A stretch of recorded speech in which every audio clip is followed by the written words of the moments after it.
वक़ाल अल्लाहु ताला फ़ी कलामिहिल मजीद वल फ़ुरक़ानिल हमीद।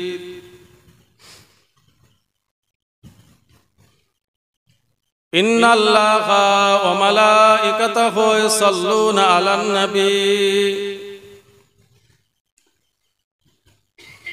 या अय्युहल्लज़ीना आमनू सल्लू अलैहि व सल्लिमू तस्लीमा। अल्लाहुम्मा सल्ली अला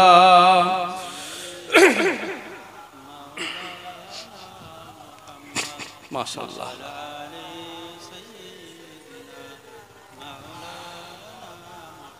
ला इलाहा इल्लल्लाह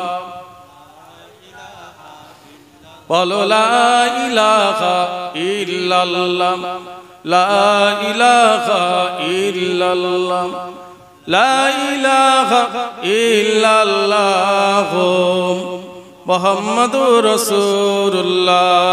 अल्लाहुम्मा सल्ली अला।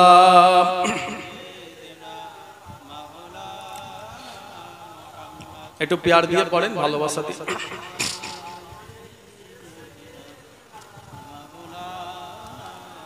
मेरे आँखों की पुतली में जलवा है मोहम्मद का, मेरे दिल के आईना में नक्शा है मोहम्मद का। कोई जन्नत में जाएगा, कोई दोज़ख में पहुँचेगा, मदीना की तरफ दौड़ो दीवाना मोहम्मद का। अल्लाहुम्मा सल्ली अला।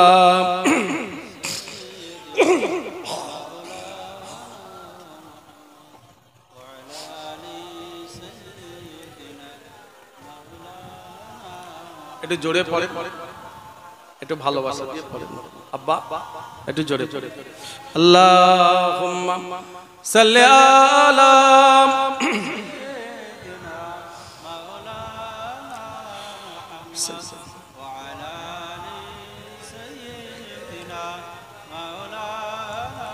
इन हवाओं से कह दो ना आए इधर, मुझको खुशबू की कोई जरूरत नहीं, जिनके खुशबू से मैं का है सारा जहां। ओ खुशबू मदीना में मौजूद है। अल्लाहुम्मा सल्ली अला मौलाना मुहम्मद वला आली। बोलो ला इलाहा इल्लल्लाह।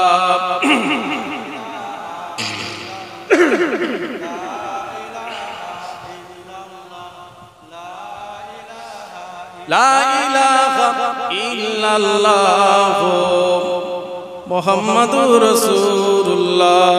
अल्लाहुम्मा सल्ली अला।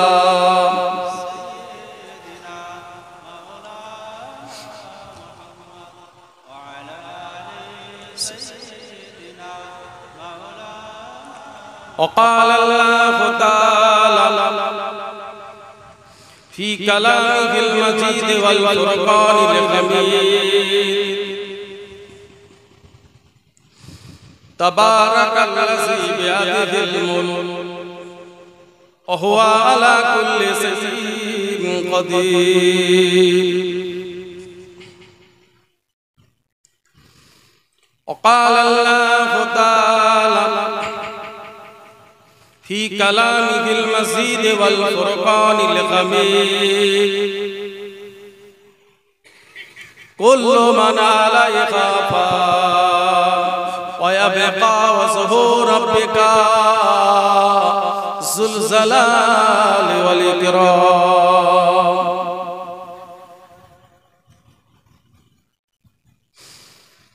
وقال الله تعالى في كلامه المزيد والفرقان الحميد وما خلقت الجن والإنس إلا ليعبدون সকলে বলেন আলহামদুলিল্লাহ। আরেকটু জোরে বলুন।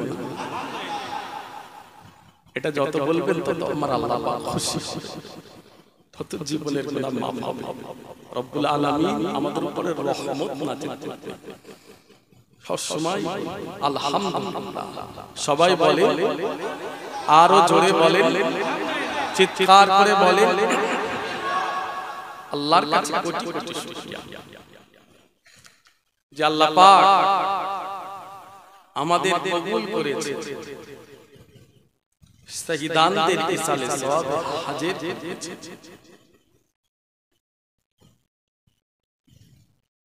আমরা সবটাই আল্লাহর হাতে ছেড়ে ফেলেছি।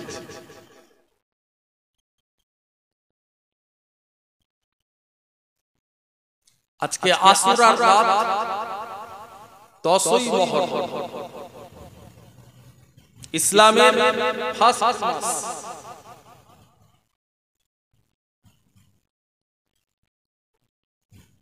আমাদের জন্য এক মাস রোজা রাখা ফরজ।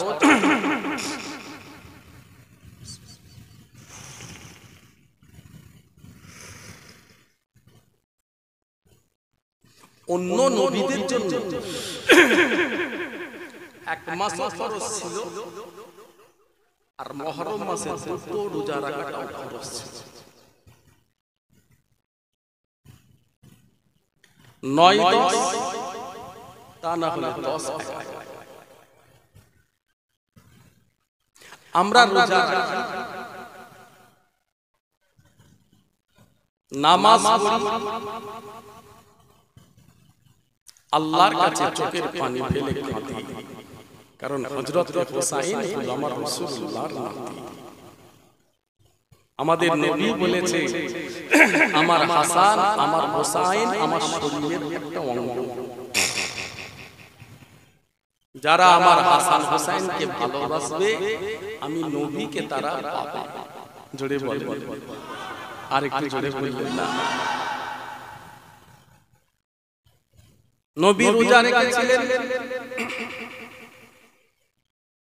10ই মুহররম। কেন রেখেছেন? মুসা নবীর উম্মতরা রোজা রেখেছে কেন? মুসা নবীকে আল্লাহ পাক আজাদ করেছিলেন, জয়ী করেছিলেন। আল্লাহ ফেরাউনকে ধ্বংস করেছিলেন 10ই মুহররম। বললেন না সুবহানাল্লাহ। এই জন্য মুসা নবীর উম্মতেরা রোজা রেখেছে। বিশ্ব নবী বললেন, মুসা আলাইহিস সালাম নবী, আমি মুহাম্মদ রাসূলুল্লাহ, তোমরা রোজা রাখছো, আমিও রোজা রাখি। সাহাবারা বললেন, ইয়া রাসূলুল্লাহ, ইহুদিদের অনুসরণ হবে। বিশ্ব নবী বললেন, ওরা একটা রাখছে, আমি দুটো রাখবো। আলহামদুলিল্লাহ। জোরে বললেন না আলহামদুলিল্লাহ। ইহুদিদের অনুসরণ যেন না হয়। ঘোড়ার রাত নয়, আজকের দিনই কিয়ামত হবে। ঘোরেন, সারা জীবন ঘুরবেন, কিছু কিছু দিন আছে, এই দিনগুলো একটু বেঁচে চলবে। আল্লাহ খুশি, কবরে তো যেতে হবে, সেখানকার জন্য তো কিছু কিছু হাসিল করতে হবে। এত সুন্দর একটা বেহেশতের বাগান, পরহেজগাররা বসে আছেন, নামাজিরা বসে আছেন, রাসূলের আশিকরা বসে আছেন, হুসাইনের আশিকরা বসে আছেন। আমরা গুনাহগার, ইনাদের পাশে যদি বসি। আমার ভাইজানেরা, ইসলামে অনেক ইতিহাস আজকে রাত্রিরে আপনারা সবাই জানেন।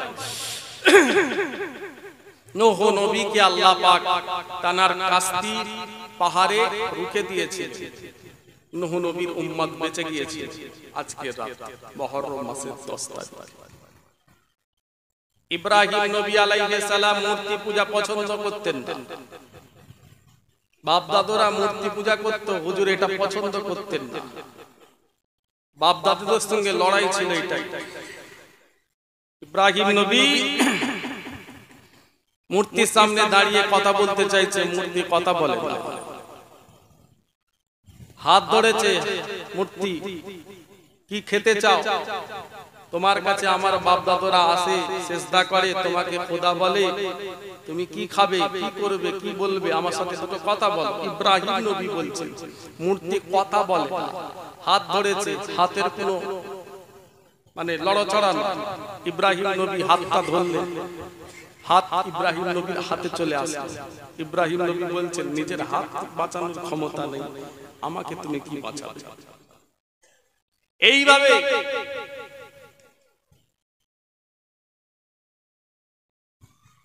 তার নিজের বাপ, বংশের মানুষ, ভাই ব্রাদার, আত্মীয় স্বজন আগুনে ফেলে দিয়েছিল, জানে মেরে দিবার জন্য ইব্রাহিম নবী। আল্লাহ পাক উদ্ধার করেছে আজকের দিনে মুহররম মাসের 10 তারিখ। জোরে বললেন না? আর একটু জোরে বলো না। আম্মা জান মরিয়মের পেটে ঈসা নবী দুনিয়ার মানুষ আসছে। মরিয়ম ব্যভিচারী করেছে, মরিয়মের চরিত্র খারাপ,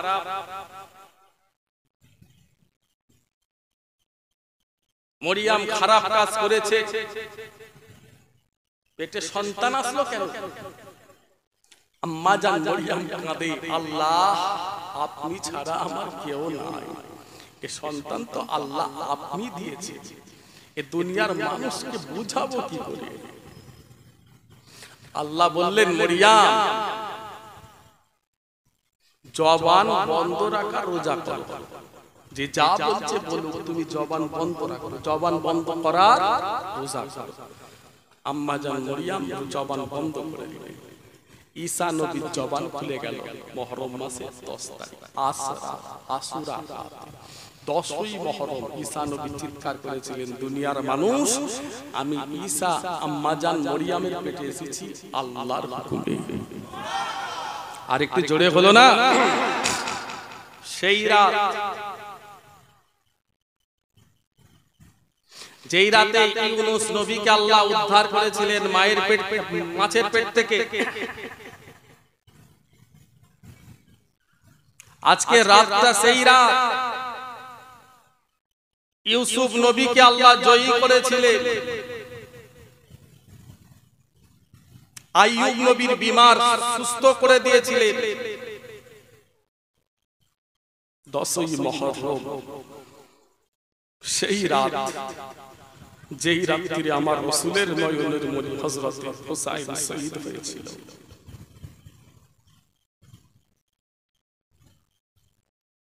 এই ভালোবাসাটাই সাথে যাবে, সঙ্গী হবেন শহীদান হুসাইন হুজুরের। কেন লড়াইটা হলো?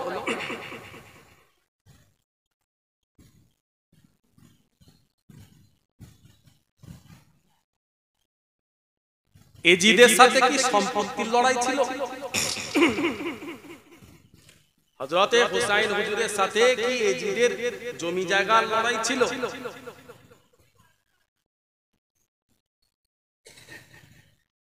আত্মীয়তার লড়াই ছিল? হযরতে হুসাইন হুজুরের সাথে এজিদের লড়াই একটা রাজনৈতিক লড়াই ছিল।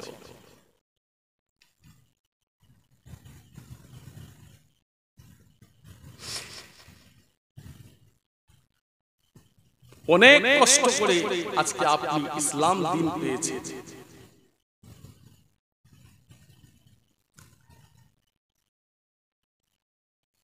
আমার ভাইজান, আজকে সহি শহীদানদের নিয়ে কিছু আলোচনা হবে, দোয়া চাওয়া হবে, আল্লাহর কাছে আমরা কাঁদবো, চোখের পানি ফেলবো। আল্লাহ যেন আমাদেরও হযরতে ইমাম হাসান হযরতে ইমাম হোসাইনের সঙ্গী করে জান্নাত দান করে। জোরে বলেন না সুবহানাল্লাহ। সবাই শুনতে রাজি আছে? একটু হাত তুলে দেখাবে, একটু চান উজাড় করে তাকবীর দেবেন, নারায়ে তাকবীর। সবাই একসাথে একটু জোরে তাকবীর দেবেন, নারায়ে তাকবীর। রাস্তায় যেসব ভাইগুলো ঘুরছে, বোনগুলো ঘুরছে, ওনারা যেন শুনতে পায়, একটু জোরে তাকবীর দেন, নারায়ে তাকবীর, নারায়ে তাকবীর। মারহাবা।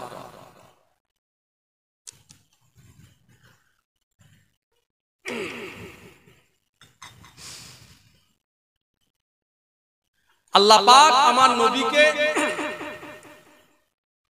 পৃথিবীর বাদশা করেছে, ওলিউল আহা।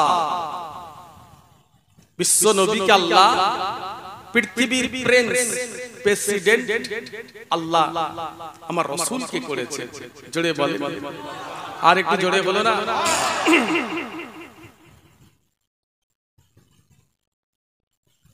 সারা ইসলাম দেশের বাদশা বিশ্ব নবী। রাসূলুল্লাহ সবই জানতেন, এই সব কিছু ঘটবে আমাদের নবী সবই জানতেন। মুসলমান ঘরের ছেলেরা, নবীর উম্মতেরা,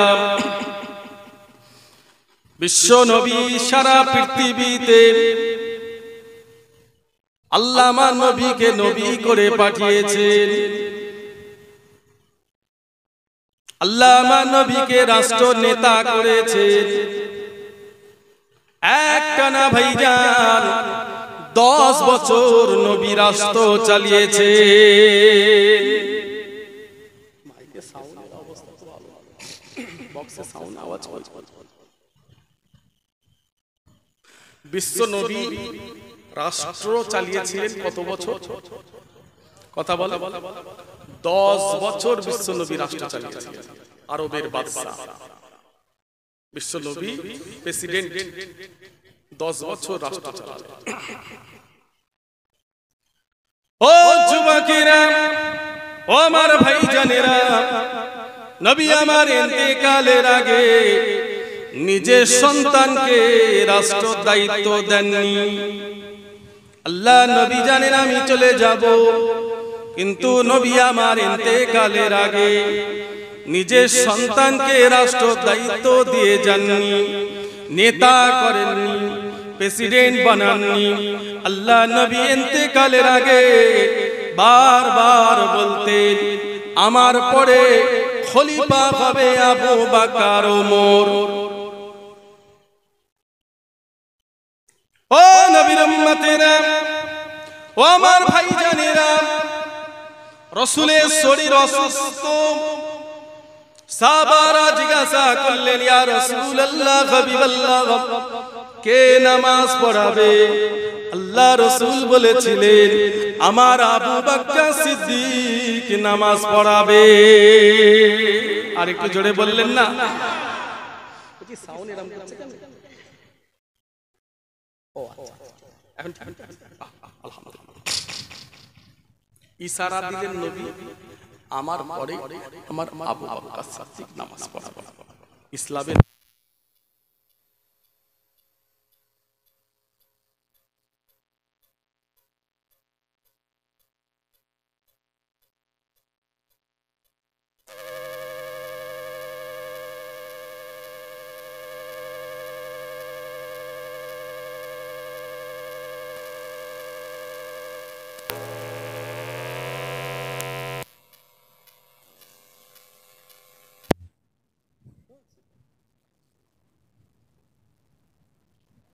সবাই বলে বিশ্ব নবী ইন্তেকালের আগে এই ইশারাটা যখন দিলেন, সাহাবারা হুজুরা ভাবলেন ইসলামের নামাজ পড়ানো তো সবথেকে বড় দায়িত্ব, তাহলে কি বিশ্ব নবীর ইন্তেকালের পরে হযরতে আবু বকর সিদ্দিক খলিফা হবে? রাসূলুল্লাহ শুয়ে আছেন, ডান পাশে হযরতে আবু বকর, বাম পাশে হযরতে ওমর ফারুক। জোরে বলুন, আর একটু জোরে হলো না? আল্লাহ রাসূল ইন্তেকাল করলেন, হযরতে আবু বকর হুজুর রাষ্ট্র দায়িত্ব পেলেন, খলিফা হলেন, আরবের প্রেসিডেন্ট হলেন, 2.5 বছর রাষ্ট্র চালালেন। কত বছর? জোরে বলে। বিশ্ব নবী থেকে শুরু করেছে রাসূলুল্লাহ, সাহাবী হযরতে আবু বকর সিদ্দিক 2.5 বছর রাষ্ট্র চালালেন। ও আমার ভাইজানেরা, ও নবীর উম্মতেরা, ইন্তেকালের আগে হযরতে আবু বকর সিদ্দিক হুজুর নিজের সন্তান আব্দুর রহমান ইবনে আবু বকরকে রাষ্ট্র দায়িত্ব দেননি। হযরতে আবু বকর হুজুর ইন্তেকাল করলেন, হযরতে ওমর ফারুক হুজুর রাষ্ট্র দায়িত্ব পেয়ে গেলেন। একটানা ভাইজান 10 বছর রাষ্ট্র দায়িত্ব পালন করলেন। আর একটু জোরে বললেন না? হযরতে আবু বকর হুজুর 2.5 বছর রাষ্ট্র দায়িত্ব পালন করেছিলেন, ইন্তেকাল করলেন। হযরতে ওমর ফারুক হুজুর রাষ্ট্র দায়িত্ব নিলেন, প্রেসিডেন্ট হলেন, ইসলাম জাহানে খলিফা হলেন, ইসলামে খলিফা হলেন। ইন্তেকালের আগে নিজের সন্তান আব্দুল্লাহ ইবনে আবু ওমরকে রাষ্ট্র দায়িত্ব দেন। বিশ্ব নবীর নীতি। ও আমার ভাইজানেরা, নবীর উম্মতেরা, হযরতে ওমর ফারুক হুজুর ইন্তেকাল করলেন, হযরতে উসমান হুজুর রাষ্ট্র দায়িত্ব পেয়ে গেলেন। একটানা 7 বছর রাষ্ট্র চালালেন। সারা দুনিয়ার জমিনে মুসলমান সারা পৃথিবীতে পৌঁছেছিল একতার বলে। বিশ্ব নবীর জামানায় ভাইজান এই একতা নষ্ট করার কারোর ক্ষমতা হয়নি। হযরতে আবু বকর সিদ্দিক হুজুরের জামানায় মুসলমানদের একতাও নষ্ট করার কারোর ক্ষমতা হয়নি। হযরতে ওমর ফারুক হুজুরের জামানায় মুসলমানদের একতা নষ্ট করার কারোর ক্ষমতা হয়নি। হযরতে ওমর ফারুক হুজুর যখন ইন্তেকাল হয়ে গেলেন, শাম দেশে একজন জন্ম নিল, যার নাম হলো আব্দুল্লাহ ইবনে সাবা। নামটা বলে, মনে রাখতে হবে এই নামটাকে মরণ পর্যন্ত। শাম দেশে ইহুদিদের মাঝখানে একটা মানুষ জন্ম হয়েছে, যার নাম হলো আব্দুল্লাহ ইবনে সাবা। এই মানুষটা ইহুদিদের বংশ থেকে জন্ম হয়েছে। নবীর জামানায় মুসলমানদের একতা নষ্ট করা তার সাহস হয়, কারো সাহস হয়। হযরতে আবু বকর হুজুর, হযরতে ওমর ফারুক হুজুরের জামানাতেও সাহস হয়। হযরতে ওমর ফারুক যখন চলে গেলেন, ও বেরিয়েছে। নামগুলো মনে রাখবেন: শাম দেশ, সিরিয়া, মদিনা। নামগুলো বলে, শাম, সিরিয়া, মদিনা। মুসলমানের জুব্বা পরে, মুসলমানের লিবাস পরে, টুপি পরে, দাড়ি মুখে নিয়ে শাম দেশ থেকে চলে আসে মদিনা। নামটা কি বললাম? আব্দুল্লাহ ইবনে সাবা। যার নেতৃত্বে মুসলমানদের একতা শেষ হয়ে গেছে, আজও সেই একতা ফিরে আসে। আব্দুল্লাহ ইবনে সাবা এই মুসলমানের পোশাক পরে, মুসলমানের নাম নিয়ে মদিনায় চলে আসে।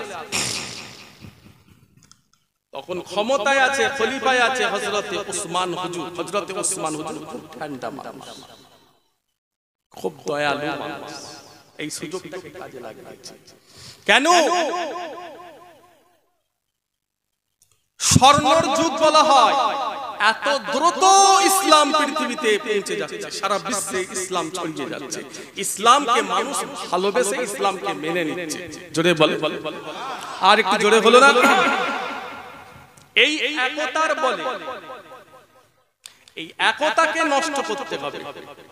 মুসলমানদের এই একতাটাকে ভেঙে দিতে হবে। এই আব্দুল্লাহ ইবনে সাবার নেতৃত্বে বেশ কিছু মানুষ সে মদিনায় তৈরি করে ফেলল।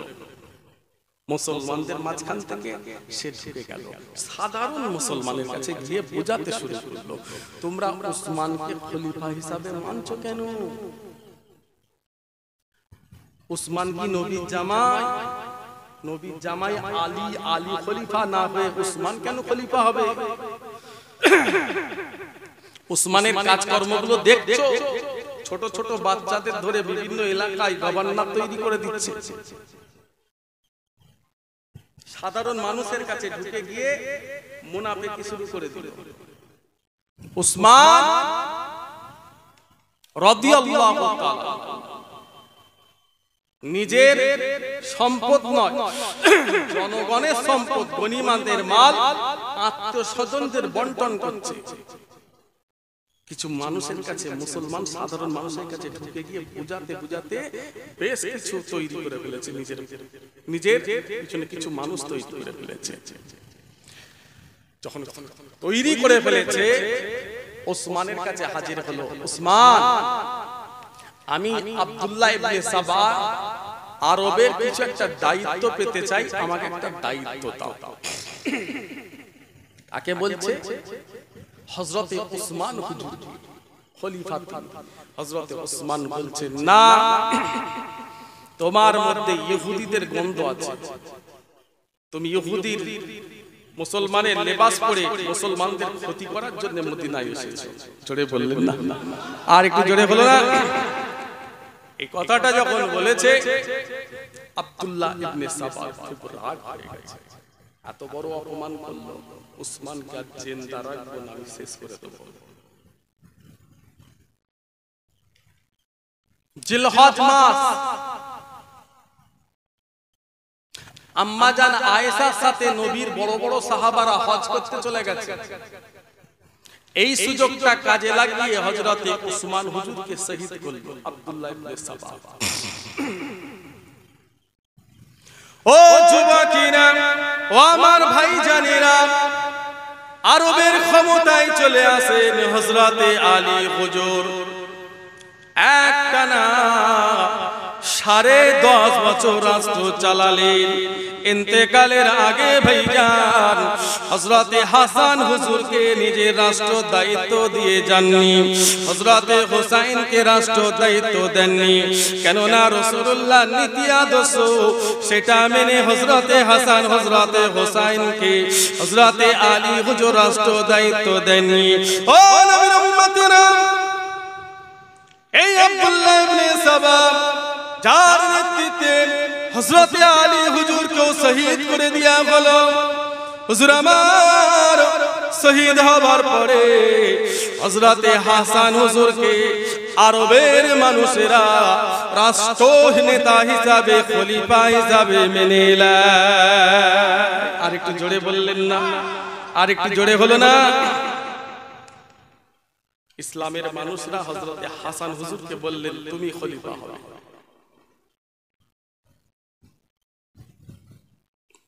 হযরতে হাসান হুজুর রাষ্ট্র দায়িত্ব পেলেন। এই রাষ্ট্র দায়িত্ব পাওয়ার পরে হযরতে মুআবিয়া হযরতে হাসান হুজুরের এই নেতৃত্ব মেনে নিতে পারেন। ও যুবকেরা, নবীর উম্মতেরা, ও আমার ভাইজানেরা, হযরতে মুআবিয়া আমার হাসান হুজুরের রাষ্ট্র দায়িত্ব যখন পেয়ে গেলেন, খলিফা হয়ে গেলেন, ওই খলিফা নেতৃত্ব হযরতে মুআবিয়া রাদিয়াল্লাহু তাআলা হুজুর আমার মেনে নিতে পারলেন না। ভাইজান, কেন মেনে নিতে পারেননি? ওটা আমার আল্লাহর উপরে ছেড়ে দিলাম। হযরতে হাসান হুজুর খুন খারাপি পছন্দ করতেন না, ঝগড়া ফ্যাসাদ পছন্দ করতেন না। মুসলমানের লড়াই, মুসলমানের ঝগড়া হযরতে হাসান হুজুর পছন্দ করতেন না। যখন হুজুর আমার দেখতে পেলে হযরতে মুআবিয়া আমাকে মেনে নিতে পারেননি, হুজুর নিজের ক্ষমতা হযরতে মুআবিয়া হুজুরের হাতে তুলে দিলে। মুসলমানের ঝগড়া, লড়াই, খুন খারাপি হযরত হাসান হুজুর এটাকে পছন্দ করলেন না। চাচা জান চাচ্ছে না আমি খলিফা হই, আমি খলিফা হয়ে থাকি, প্রেসিডেন্ট হয়ে থাকি। যে হযরত হাসান হুজুর 6 মাস পরে হুজুর নেতৃত্ব ছেড়ে দিলেন, হযরত মুআবিয়ার হাতে তুলে দিলেন। হযরত মুআবিয়া হুজুর আসার পরে সব শান্ত হয়ে গেল। হিন্দুস্তান থেকে শুরু করে পাকিস্তান, আফগানিস্তান থেকে কাবুল, কান্দাহার থেকে শুরু করে সারা আরব সব কিছুর খলিফা খেলাফতি হযরত মুআবিয়া রাদিয়াল্লাহু তাআলা দায়িত্ব পালন করলেন।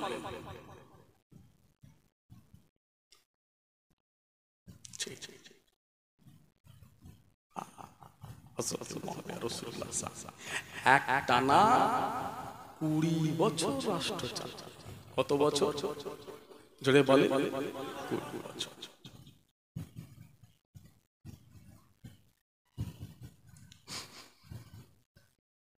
সাধারণ কোন মুসলমান নয় এজিদ,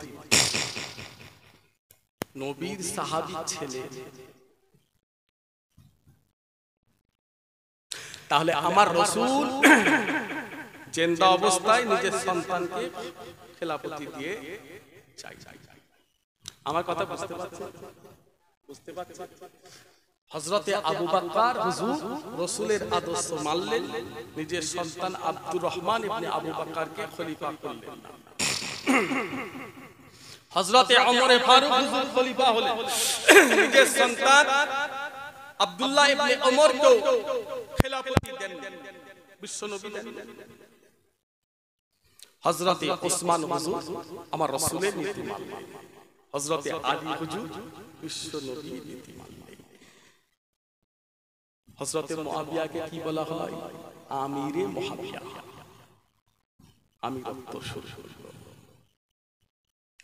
ও যুবকেরা, ও আমার ভাইজানেরা, নবীর উম্মতেরা, হযরতে মুআবিয়া হুজুর আমার ইন্তেকালের আগে সিরিয়ায় ঘোষণা দিয়ে দিল, আমার পরে আমার সন্তান এজিদ খলিফা হয়ে যাবে। ও যুবকেরা, রাসূলুল্লাহ নয়নের মণি হোসেন নাম টানা নিল না। তখনকার জমানায় বিশ্ব নবীর জলিল কদর সাহাবী হযরতে আব্দুল্লাহ ইবনে আব্বাস, হযরতে আব্দুল্লাহ ইবনে জুবায়ের, তাদের নাম মুআবিয়া হুজুর নিলেন না, নিলেন নিজের সন্তান এজিদের নাম, যেটা আমার রাসূলুল্লাহ করেন না, সাহাবা হুজুরেরাও করলেন না, সেই কাজটা হযরতে মুআবিয়া করলেন। ও যুবকেরা, ও আমার ভাইজানেরা, তখন এজিদের বয়স হলো 24। চরিত্র বড় খারাপ ছিল। রাসূলুল্লাহর বড় বড় সাহাবারা মেনে নিতে পারে না। হযরতে হোসেন বললেন, যে চেয়ারে আমার নানা জান বসেছেন, যে চেয়ারে হযরতে আবু বকর বসেছেন, হযরতে আলী ওসমান বসেছেন, হযরতে ওমর বসেছে, সেই চেয়ারে এজিদ বসবে না, না এই চেয়ারে আমি হোসেন বসতে দেব না। কেন না এজিদের চরিত্র ভালো নয়, এজিদের স্বভাব ভালো নয় ভাইজান। নিজের দরবারে আরবের মেয়েদের নিয়ে এসে নাচাতো এজিদ, ঢোল তবলা বাজাতো। সাধারণ মুসলমান নবীর উম্মতেরা, এজিদের স্বভাব এত খারাপ ছিল যে নারীরা নাচতে চাইতো না, নিজের দরবারে ঢোল বাজাতো, তবলা বাজাতো। নারীরা নাচতে চাইতো না, কাঁদতো, তাদের শরীর মেরে ক্ষত বিক্ষত করত।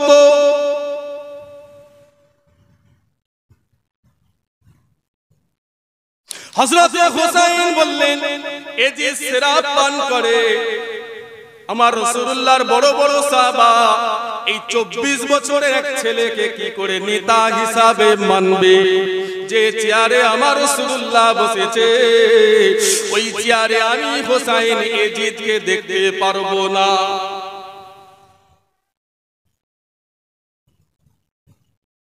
বাড়া ভালো, বেশি বাড়া ভালো না। বাড়া ভালো, বেশি বাড়া ভালো। সাদা কালো, লম্বা গেঁড়া, বিভিন্ন ইসলামের দেশের মানুষ, বিভিন্ন দেশের মানুষ, নাইজেরিয়ার মানুষ বিরাট লম্বা কালো, ইন্দোনেশিয়ার মানুষ ছোট্ট ফর্সা নাকচাপটা, চীনের মানুষ যে এইভাবে, অন্যান্য দেশের বিভিন্ন, এই সমস্ত সব তো মুসলমান, সব এক ছিল। এত জঘন্য এই 24 বছরের লম্পট, একে আমার নবী সাহাবারা মানবে কি করে? বেশ কিছু রাসূলুল্লাহ সাহাবা, বহু সাহাবা এজিদের নেতৃত্ব মানতে চাই। এই মুআবিয়া কি করল? হযরতে মুআবিয়া কি করল? রাসূলুল্লাহ নিজের সন্তানকে রাষ্ট্র নেতা করেননি। হযরতে আবু বকর নবীর আদর্শ মানলেন, হযরতে ওমর মানলেন, হযরতে আলী মানলেন, হযরতে ওসমান মানলেন, সমস্ত সাহাবা রাসূলুল্লাহ নীতি মানলেন। হযরতে মুআবিয়া কি করল?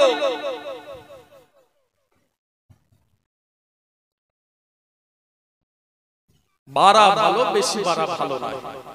বেশি দিন তাকে ফুর্তি করতে হয়, এজিদকে বেশি দিন ক্ষমতায় থাকতে হয়, গদিতে এজিদকে বেশি দিন থাকতে হয়।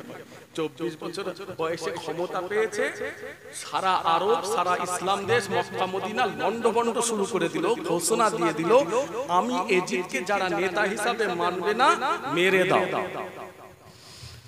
যে সমস্ত নারীরা আমাকে নেতা হিসাবে মানবে না ধ্বংস করো, ধর্ষণ করো। যে সমস্ত নারীরা আমি এজিদকে নেতা হিসাবে, খলিফা হিসাবে, গভর্নর হিসাবে, বাদশা হিসাবে, প্রেসিডেন্ট হিসাবে, প্রিন্স হিসাবে মানবে না, ওই নারীদের ধরে ধরে ধর্ষণ করো। তখনকার জামানায় হাজার হাজার মহিলা, মেয়েদের, নারীদের ধর্ষণ করলো, প্রায় 1000 নারী অন্তঃসত্ত্বা হয়ে গেল।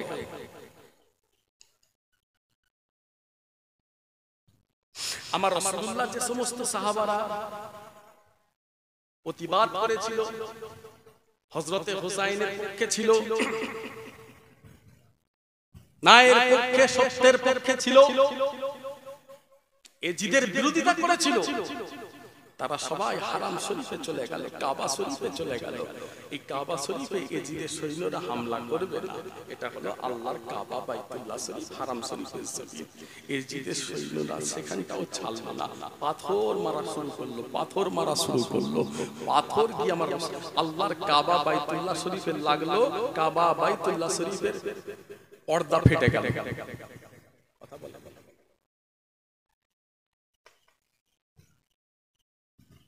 এবারে বলেন, এজিদ ক্ষমতা পেয়েছিল কত বছর বয়সে? কথা বলবেন না? সবাই বলে। রাষ্ট্র নেতা হিসাবে ছিল কত বছর বয়স? প্রেসিডেন্ট ছিল কত বছর? 3 বছর 8 মাস। কত বছর? অর্থাৎ এজিদের বয়স 27 বছর 8 মাস। নবীর গোলাম মুসলমান মেনে নিতে পারেনি। ও নবীর উম্মতেরা, ও আমার ভাইজানেরা, মুসলমান ঘরের ছেলেরা, হযরতে হুসাইন মদিনা থেকে রওনা দিয়ে দেয় মক্কায়। আল্লাহ নবী সাহাবারা রুখে দিলেন, হুসাইন কোথায় যাবে? মক্কা শরীফে যাব, না যাওয়া হবে না। এজিদ ক্ষমতায় এসে গেছে, নেতা হয়েছে, প্রেসিডেন্ট হয়ে গেছে। এজিদের এই ক্ষমতায় আসার পরে সারা আরব ইসলাম জগৎ ধ্বংস শুরু করে দিয়েছে, তোমার মক্কা শরীফে যাওয়া যাবে না। হযরতে হুসাইন বললেন, ও রাসূলুল্লাহ সাহাবারা, তোমরা আমাকে রোকো না, তোমরা আমাকে আটকো না। যে চেয়ারে আমার নবী বসেছেন, নানা জান বিশ্ব নবী বসেছেন, সেই চেয়ারে হুসাইন দেখতে পারবে না ইয়াজিদকে। আমি মক্কা শরীফে যাব। আল্লাহ নবী সাহাবারা রুখে দিলেন না, যেও না। হুজুর আমার রুকাতে পারলেন না, হুজুর বেরিয়ে পড়লেন, রওনা দিলেন। আল্লাহ নবী সাহাবারা বললেন, আবু হযরতে হুসাইন, খবরদার তুমি জানো সিরিয়ায় ইরাকে কোফাতে যেও না।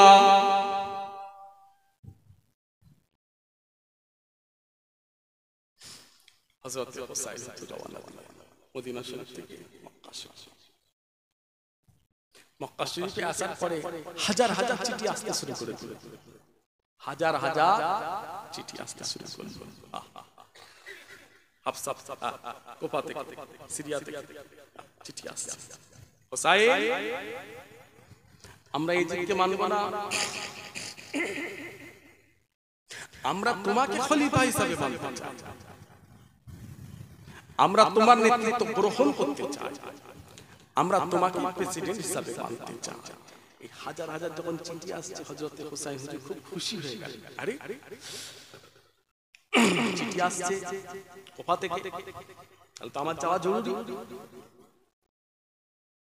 এজিদের নেতৃত্ব মানে না ওখানকার মানুষ। হুসাইন হুজুরটা কে?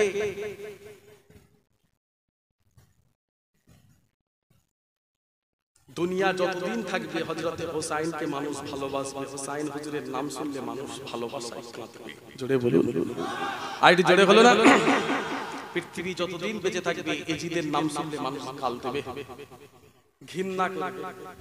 খালি মুসলমান নয়, কোন ধর্মের মানুষ নিজের সন্তানের নাম এজিদ রাখবে না।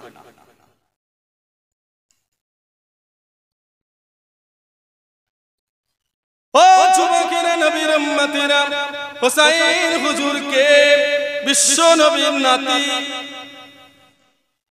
নবী আমার বললেন, আমার হুসাইনকে যারা ভালোবাসবে, আমি রাসূলুল্লাহকে ভালোবাসা হবে। আল্লাহ নবী যখন সিজদায় পড়ে যেতেন ভাইজান, হযরতে হাসান হুসাইন আল্লাহ রাসূলের পিঠের উপরে চেপে বসতো। আল্লাহ বলতেন, হাবিব আপনি উঠবেন না যতক্ষণ পর্যন্ত হাসান হুসাইন আপনার পিঠ থেকে না সরে যাবে। ও যুবকেরা, হযরত হুসাইন বললেন, নানা জান আপনি দামি না আমি দামি? নবী আমার বললেন, আমি নবী তো দামি না, না আমি রাসূলুল্লাহ। বিশ্ব নবীকে হযরতে হুসাইন বললেন, নানা জান আমি হুসাইন আল্লাহর কাছে সব থেকে দামি। জোরে বলে, আর জোরে হলো না? রাসূলুল্লাহ মুচকে মুচকে হাসছে, কি করে? আমি নবী, কত ভালোবাসতো আমার রাসূলুল্লাহ হযরতে হাসান হুসাইন। তোমার জন্য আমার জন্য নাজাতের ওসিলা হবে, বললেন না সুবহানাল্লাহ? তোমার জন্য আমার জন্য নাজাতের ওসিলা হবে। পুলসুরাতের সামনে আমার রাসূল দাঁড় করিয়ে দেবেন হযরতে ইমাম হাসান, হযরতে ইমাম হুসাইন হুজুরকে। সওয়াবের পাল্লা হালকা হয়ে গেছে, গুনার পাল্লা ভারী হয়ে গেছে। হযরত ইমাম হাসান হুসাইন তোমার নবী সওয়াবের পাল্লায় চাপিয়ে আপনার আমার জন্য নাজাতের ওসিলা হয়ে যাবে।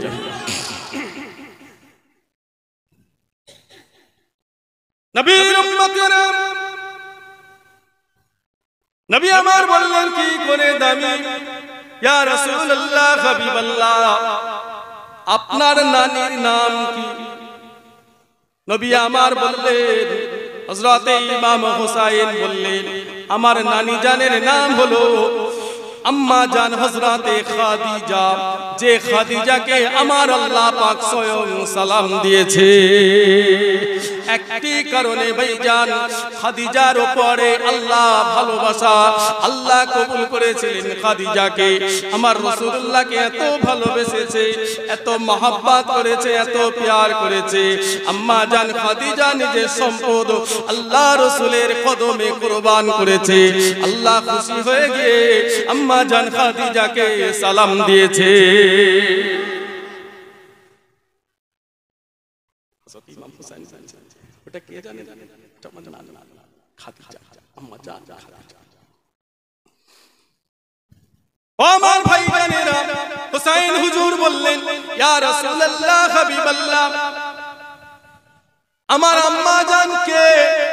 আমার আম্মা জান হলো সাইয়্যিদাতুন নিসা ইয়া আহলাল জান্নাত, রাসূলুল্লাহর মেয়ে ফাতেমা, যে ফাতেমাকে আল্লাহ পাক জান্নাতের নেত্রী করেছে।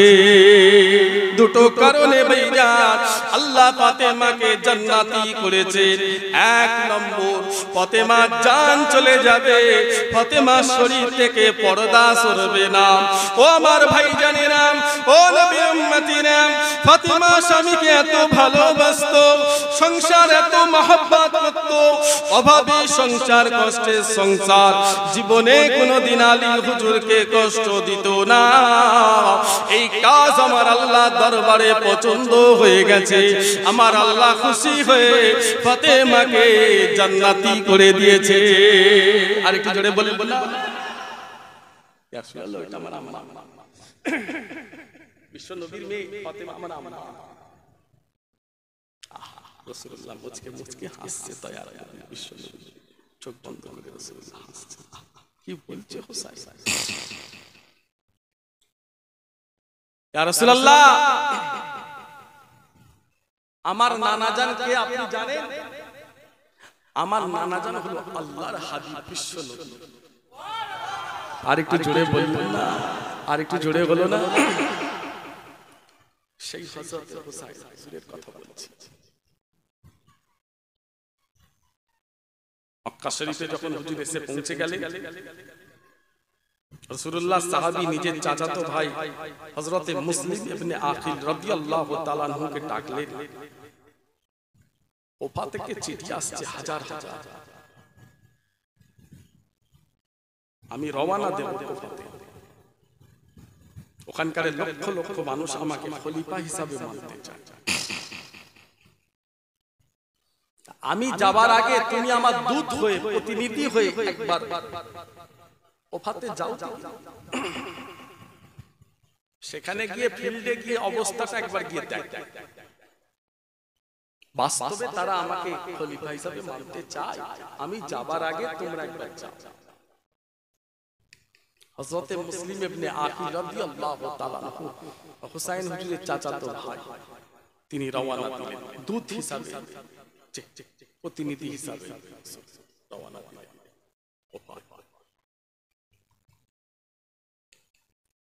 ওফাতে যখন চলে গেলেন, সাথে সাথে ওফার 60,000 মানুষ হযরত হুসাইন হুজুরের নেতৃত্ব মেনে খলিফা হিসাবে গ্রহণ করে নেয়, বায়াত হয়ে যায় মুসলিম ইবনে আকিলের হাতে। জোরে বলে, আর একটু জোরে হলো না? এই খবরটা চলে গেল এজিদের কাছে। এজিদ আছে 1200 কিলোমিটার দূরে। এজিদের কাছে যখন খবর চলে গেল যে হযরতে হুসাইন তার দূত, খলিফা দূত, প্রতিনিধি নিজের চাচাতো ভাই মুসলিম ইবনে আকিলকে পাঠিয়েছে কোফায়, তাকে 60,000 মানুষ মেনে নিয়েছে খলিফা হিসাবে, হুসাইনের নেতৃত্ব মানতে চায় তারা।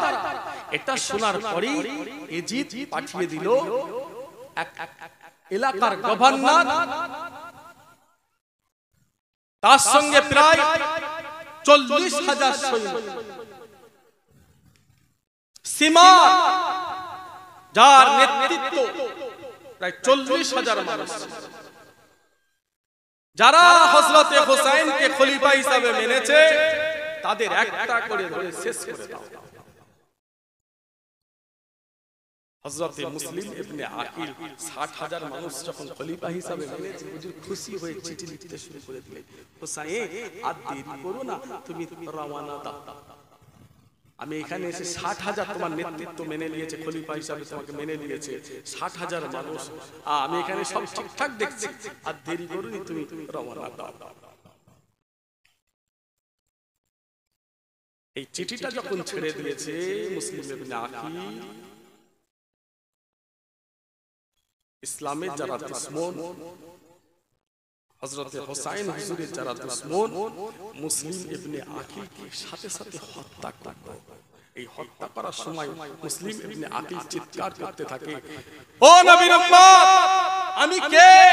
আমি হলাম রাসূলুল্লাহ নয়নের মণি হুসাইনের চাচাতো ভাই। তোমরা কাকে মারছো? তোমাদের কি জানে মায়া নাই? তোমরা আমাকে মেরে দাও, কোনো অসুবিধা নাই, আমার হোসাইনের যেন কিছু না হয়ে যায়। আমি হোসাইনকে চিঠি ছেড়ে দিয়েছি, হোসাইনের কাছে চিঠি চলে গেছে, হোসাইন হয়তো রওনা দেবে, এই খবরটা হোসাইনের কাছে পৌঁছে দাও, হোসাইন যেন কুফাতে না আসে। আমি মুনাফিকের শিকার হয়ে গেছি। এমন কোন মানুষ নয় যে আমার রাসূলের নাতি হোসাইনকে রুখে দেবে। আমায় হত্যা করো, আমার হোসাইনের যেন কিছু না। সবই শেষ হয়ে গেছে, চিঠি চলে গেছে, আর চিঠি ফিরে আসবে। মোবাইলের জমানা নয়।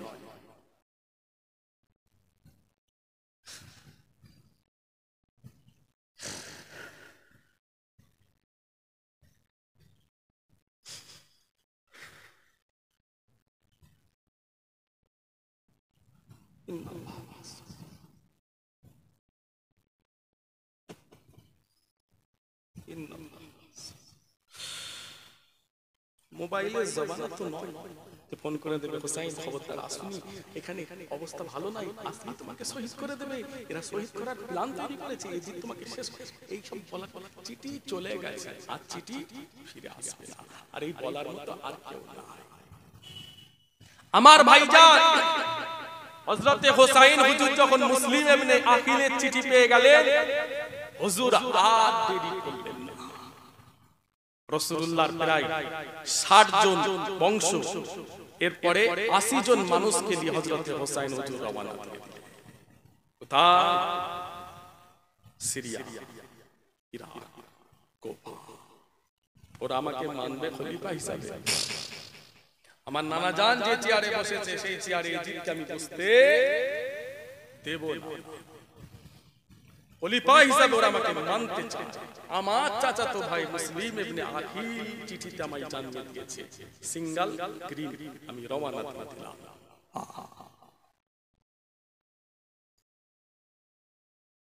ও যুবক, বারা ভালো মারো, বেশি বার বেরো না। এজিদ 24 বছর বয়সে ক্ষমতা পেয়েছিল।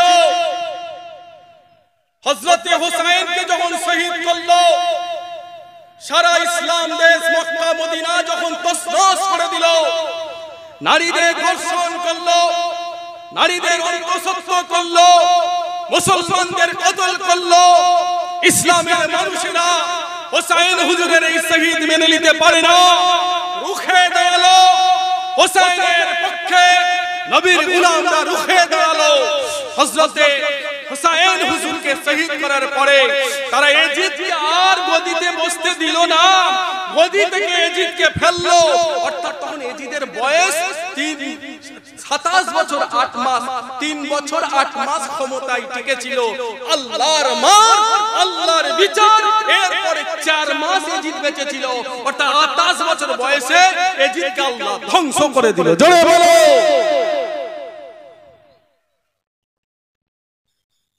ইসলামের পতাকা, হুসাইনের পতাকা, রাসূলুল্লাহর ঝান্ডা, নবীর গোলামরা তুলতে শুরু করলো।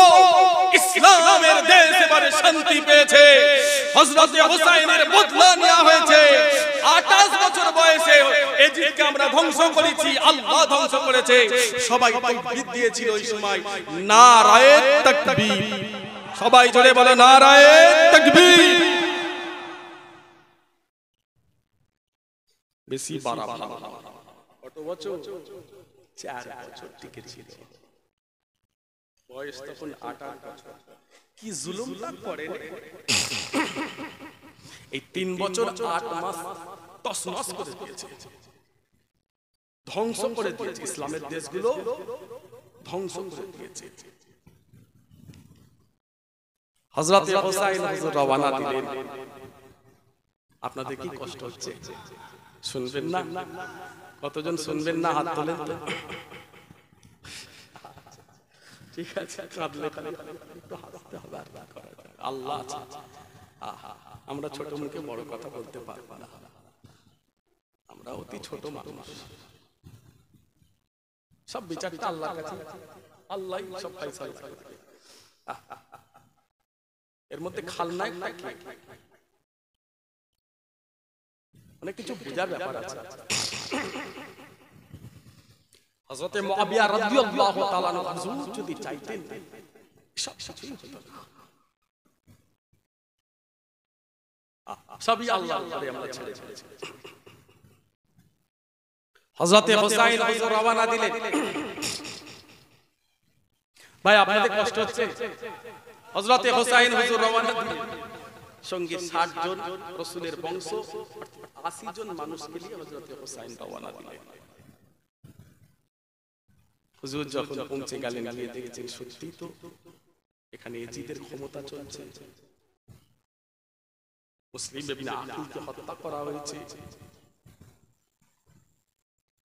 আমাকে তো এরা মুনাফিকি ভাবে নিয়ে এসেছে, আমি এসেছি। মুসলিম ইবনে আকিল তো শহীদ হয়ে গেছে।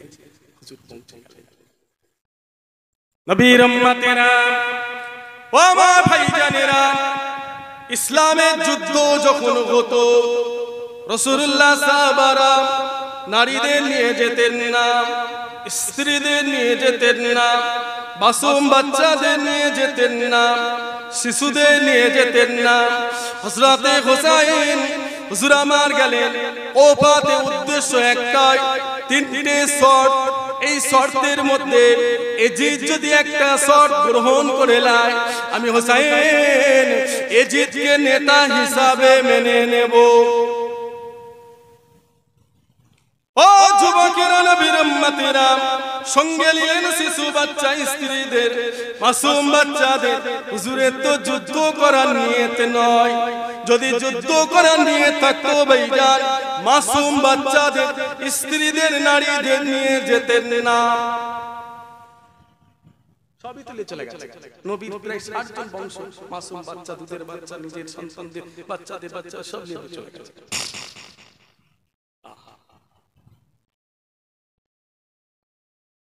সিমারের নেতৃত্বে যখন হযরত হুসাইনকে ঘিরে ফেলা হলো, হযরত হুসাইন হুজুর চিৎকার করলেন, তোমরা আমাকে এজিদের সঙ্গে সাক্ষাৎ করতে দাও। এরা কারা? খ্রিস্টান নয়, ইহুদি নয়, অন্য কোন ধর্মের মানুষ নয়, এরা সব মুসলমান। মুসলমানের সাথে মুসলমানের। হযরতে হুসাইন হুজুর নামাজ পড়ছেন ফজরে, এরা হযরতে হুসাইনের পিছনে নামাজ পড়ছে। ইমাম হযরতে হুসাইন, যারা হুসাইন হুজুরকে শহীদ করবে, তারা হযরতে হুসাইন হুজুরের পিছনে ফজরের নামাজ পড়েছে।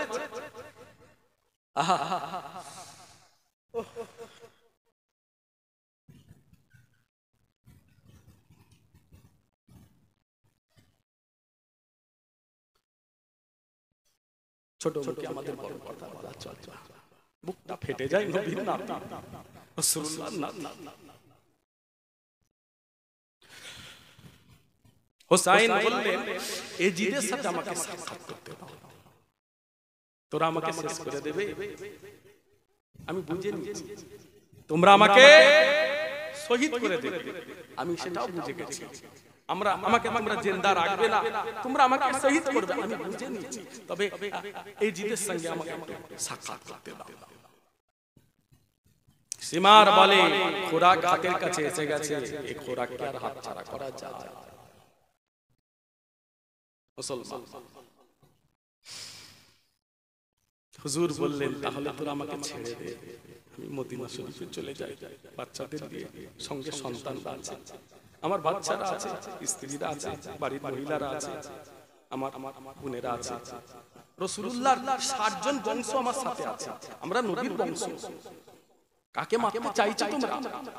তোমরা কাকে শহীদ করতে চাইছো? আমরা রাসূলুল্লাহর বংশ। তোমাদের কি জানে মায়া না? এজিদের সাথে সাক্ষাৎ করতে যদি না দাও, ছেড়ে দাও, আমরা মদিনায় চলে যাই। এটাও যদি না হয়, যে কোনো ইসলামের দেশের বর্ডারের কাছে আমাদের ছেড়ে দাও, আমরা ইসলামের দেশে ঢুকে যাই। কোনোটাই গ্রান্টেড হলো না।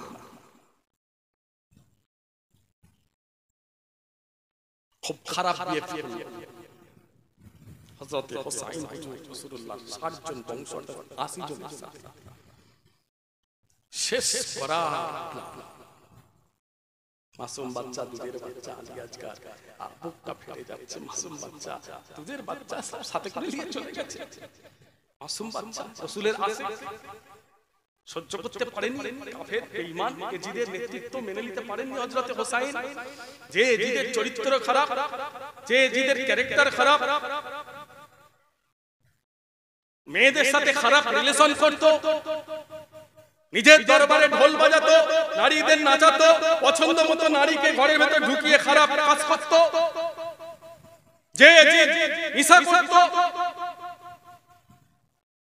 মানুষ হত্যা করত, খুন খারাপি করত, জুলুম করত, সেই এজিদ আমার রাসূলুল্লাহর যে চেয়ারে বসেছে সেখানে আমার রাসূল বসা, সেই চেয়ারে এজিদ বসবে।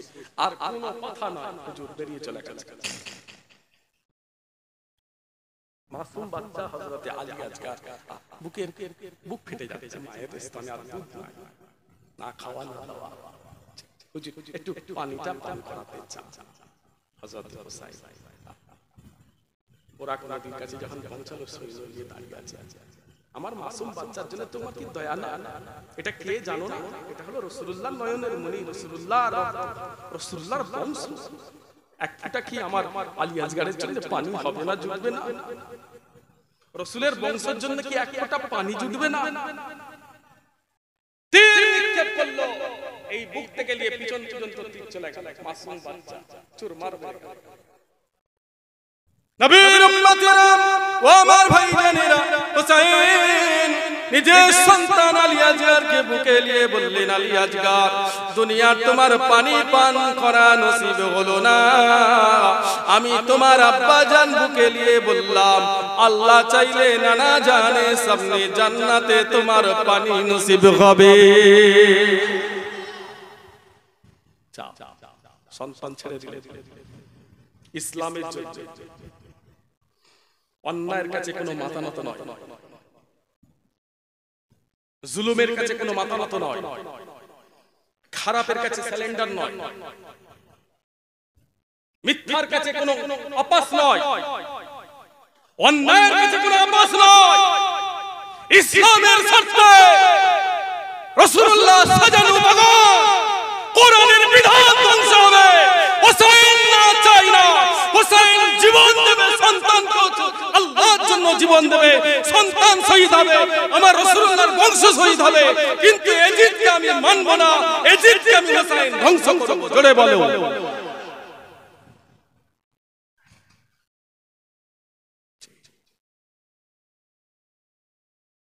তোমার মত না 2 লাখ টাকার জন্য 5 আটছো, 1 লাখ টাকার জন্য 5 আটছো, তেলে তেল মারছো। তোমার মত নেতার পায়ে তেল মারছে, পাচাই তেল মারছে, অন্যায় করুক, জুলুম করুক, যা পারে করুক।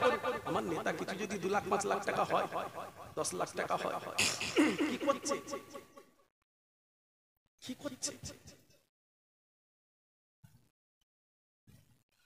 নবীর উম্মতেরা ও আমার ভাইজানেরা, ও যুবকেরা, মুসলমান ঘরের ছেলেরা, যতদিন বেঁচে থাকবেন এই জবান থেকে মিথ্যা বলবেন না, এই জবান থেকে কারোর উপরে জুলুম করবেন না, ওয়াদার খিলাফ করবেন না, আমানতের খিয়ানত করবেন না।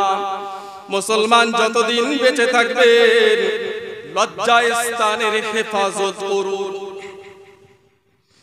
ও আমার ভাইজানেরা,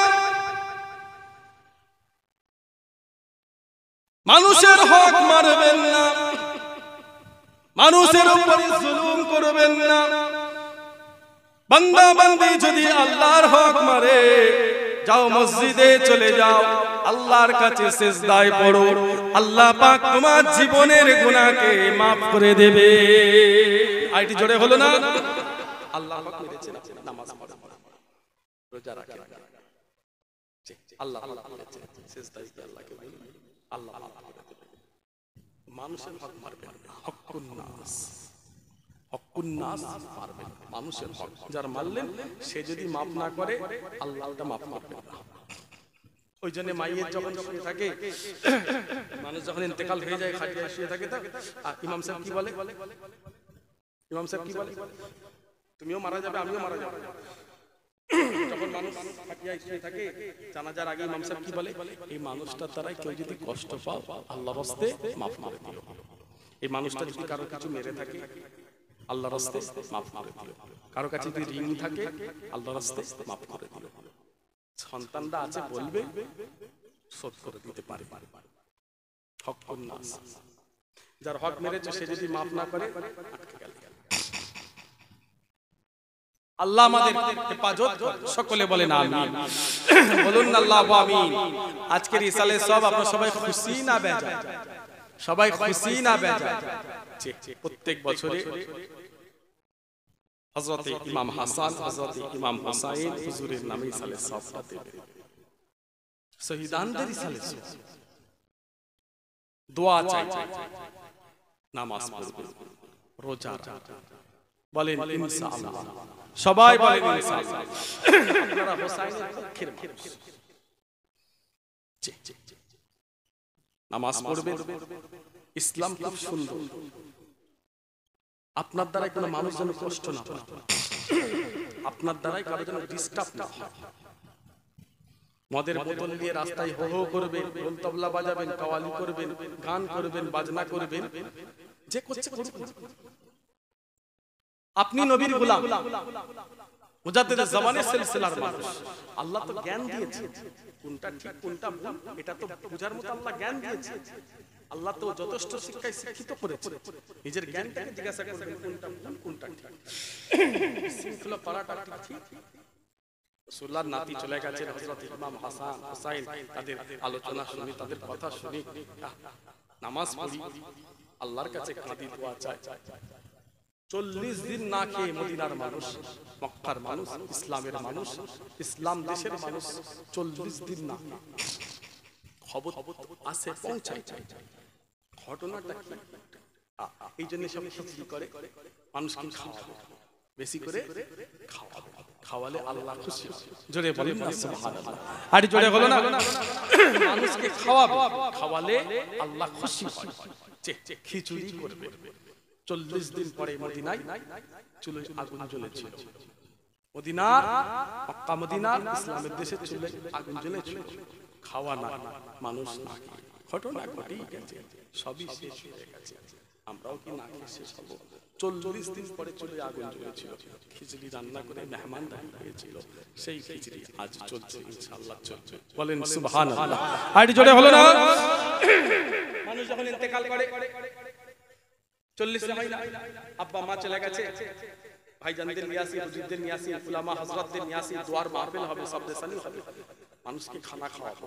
আমার আব্বা আম্মা ইন্তেকাল করে গেছে, সবরে সানি 40 দিন, 40 দিন ওইটা আল্লাহ কবুল করে। সকলে বলেন আমিন। আর আপনাদের কষ্ট দেব না।